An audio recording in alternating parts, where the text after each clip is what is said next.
ದರ್ಶನ್ರನ್ನ ಅವರ ಮಗ ಇವತ್ತು ಭೇಟಿ ಮಾಡಿದ್ದಾನೆ. ಬಹುಶಃ ಅವನ ಶಾಲೆಯಲ್ಲಿ ದಸರಾ ರಜೆ ಶುರುವಾಗಿರಬೇಕು. ಕೆಲವು ಶಾಲೆಗಳಲ್ಲಿ ದಸರಾ ರಜೆ ಶುರು ಮಾಡಿದ್ದಾರೆ. ಕೆಲವು ಶಾಲೆಗಳಲ್ಲಿ ಈ ವಾರಾಂತ್ಯದ ನಂತರದಿಂದ ದಸರಾ ರಜೆ ಶುರುವಾಗ್ತಾ ಇದೆ.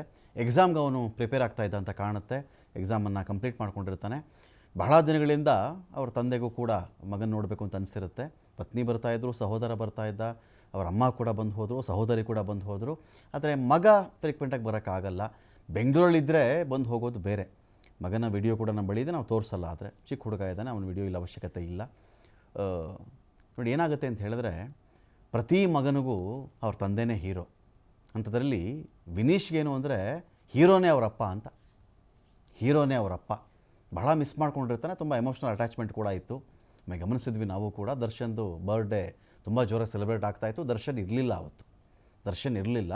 ಅಭಿಮಾನಿಗಳೇನು ಮಾಡ್ತಾರೆ, ಎಷ್ಟೊಂದು ಜನ ಫ್ಯಾನ್ಸು ಮನೆ ಮುಂದೆ ಬಂದುಬಿಟ್ಟಿದ್ದಾರೆ ಅಂತ ದರ್ಶನ್ ಕಡೆಯವ್ರು ಏನು ಮಾಡ್ತಾರಾಗ ಅವ್ರ ಮಗನೇ ನಿಲ್ಲಿಸ್ಬಿಟ್ಟಿರ್ತಾರೆ. ಎಲ್ಲರೂ ಬನ್ನಿ ವಿನೀಶ್ಗೆ ವಿಶ್ ಮಾಡಿಬಿಡಿ, ಶೇಕ್ ಹ್ಯಾಂಡ್ ಕೊಟ್ಬಿಟ್ಟು ಹೋಗಿ, ಅಥವಾ ಸೆಲ್ಫಿ ತೊಗೊಂಡು ಹೋಗಿ ಅಂತೇಳಿ. ವಿನೀಶ್ ಅವಾಗ ಅಟೆಂಡ್ ಮಾಡ್ತಿದ್ದ. ಚಿಕ್ಕವನು ಅವನು, ಇನ್ನೂ ಕೂಡ ಚಿಕ್ಕವನು ಅಟೆಂಡ್ ಮಾಡ್ತಿದ್ದ. ಅವ್ನು ಖುಷಿಯಾಗೇ ಅಪ್ಪನಿಗೆ ಇಷ್ಟೊಂದು ಜನ ಫ್ಯಾನ್ಸ್ ಇದ್ದಾರಾ ಹಾಗೆ ಹೀಗೆ ಅಂತ ನೋಡ್ತಾ ಇದ್ದ.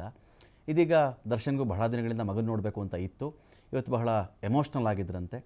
ಅಪ್ಪನನ್ನು ವಿನೀಶ್ ನೋಡಿದ್ದಾನೆ, ವಿನೀಶ್ನನ್ನು ಅಪ್ಪ ನೋಡಿದ್ದಾರೆ. ಸೊ ಈ ಸಂದರ್ಭದಲ್ಲಿ ಅವ್ರ ತಾಯಿ ಕೂಡ ಬಂದಿದ್ದರು. ನಮ್ಗೆ ಅರ್ಥ ಆಗುತ್ತೆ ಆ ಫ್ಯಾಮಿಲಿ ಎಮೋಷನ್ಸ್ ಏನು. ಏನಾಗುತ್ತೆ, ಶಾಲೆಗಳಲ್ಲಿ ಅವರ ಅಪ್ಪ ಏನು ಮಾಡಿದ್ರು ಎತ್ತೋ ಯಾರಿಗೂ ಗೊತ್ತಿರಲ್ಲ. ಅನೇಕರಿಗೆ ಏನಂತ ಹೇಳಿದ್ರೆ, ಜೈಲಿಗೆ ಹೋದರೆ ಸಾಕು, ಅಥವಾ ಜುಡಿಷಿಯಲ್ ಕಸ್ಟಡಿಗೆ ಹೋದರೆ ಸಾಕು, ಅವರಪ್ಪ ಜೈಲಿಗೆ ಹೋದ್ರೆ ಅಂತ ಏನ್ಬಿಡ್ತಾರೆ. ತಪ್ಪ ಸರಿನಾ ಅದೆಲ್ಲ ಕೋರ್ಟ್ ಇತ್ಯರ್ಥ ಮಾಡಬೇಕಾಗತ್ತೆ. ಅವರಿಗೆ ಬೇಲ್ ಅದೆಲ್ಲ ಅರ್ಥ ಆಗಿರಲ್ಲ. ಆದರೆ ಈ ಕೇಸಲ್ಲಿ ಅವರ ಪತ್ನಿಯವರ ಸಂಕಟ ಕೂಡ ನಮ್ಗೆ ಅರ್ಥ ಆಗುತ್ತೆ. ಎಲ್ಲವನ್ನು ಕೂಡ ನಿಭಾಯಿಸ್ತಾ ಇದ್ದಾರೆ.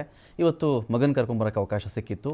ಅವರು ಸಂದರ್ಶಕರ ಕೊಠಡಿಯಲ್ಲಿ ಮಗನನ್ನು ಭೇಟಿಯಾಗಿದ್ದಾರೆ ದರ್ಶನ್ ಅವರು. ಸಾಕಷ್ಟು ಕಾಲ ಮಾತಾಡಿದ್ದಾರೆ. ಸ್ವಲ್ಪ ಎಮೋಷ್ನಲ್ ಆಗಿದ್ರು ಅಂತ ಕೇಳ್ಪಟ್ವಿ ನಾವು. ಮಗನನ್ನು ನೋಡಿ ಅಪ್ಪ ಕಣ್ಣೀರು ಹಾಕಿದ್ದಾರೆ, ಅಪ್ಪನನ್ನು ನೋಡಿ ಮಗ ಕೂಡ ಕಣ್ಣೀರು ಹಾಕಿದ್ದಾನೆ. ದರ್ಶನ್ ಕೂಡ ಬಹಳ ಭಾವುಕರಾಗಿದ್ದರು ಅಂತ ಮಗನನ್ನು ಸಮಾಧಾನ ಮಾಡಿದ್ದಾರೆ. ಮೊದಲ ಬಾರಿಗೆ ಜೈಲಲ್ಲಿ ತಂದೆ ದರ್ಶನ್ರನ್ನು ವಿನೀಶ್ ಭೇಟಿ ಮಾಡಿರೋದು. ತಾಯಿ ವಿಜಯಲಕ್ಷ್ಮಿ ಅವರು ಕೂಡ ಇವತ್ತು ಬಂದಿದ್ದರು. ಬಳ್ಳಾರಿ ಜೈಲಲ್ಲಿ ಭೇಟಿಯಾಗಿ ಚರ್ಚೆ ಮಾಡಿದ್ದಾರೆ. ಅವರು ಕೂಡ 7ನೇ ಬಾರಿಗೆ ಬಳ್ಳಾರಿ ಜೈಲಿಗೆ ಬಂದಿದ್ದು ಅವರ ಪತ್ನಿ ವಿಜಯಲಕ್ಷ್ಮಿ ಅವರು. ಅದನ್ನು ಚಕ್ಲಿ, ನಿಪ್ಪಟ್ಟು, ಕೆಲ ತಿಂಡಿ, ಬೇಕರಿ ಪದಾರ್ಥಗಳನ್ನು ತಂದು ಕೊಟ್ಟಿದ್ದಾರೆ. ಸುಮಾರು 45 ನಿಮಿಷ ಮಾತುಕತೆ ಆದಮೇಲೆ ಮತ್ತೆ ಅವರಿಬ್ಬರು ಕೂಡ ವಾಪಸ್ ಹೊರಟಿದ್ದಾರೆ.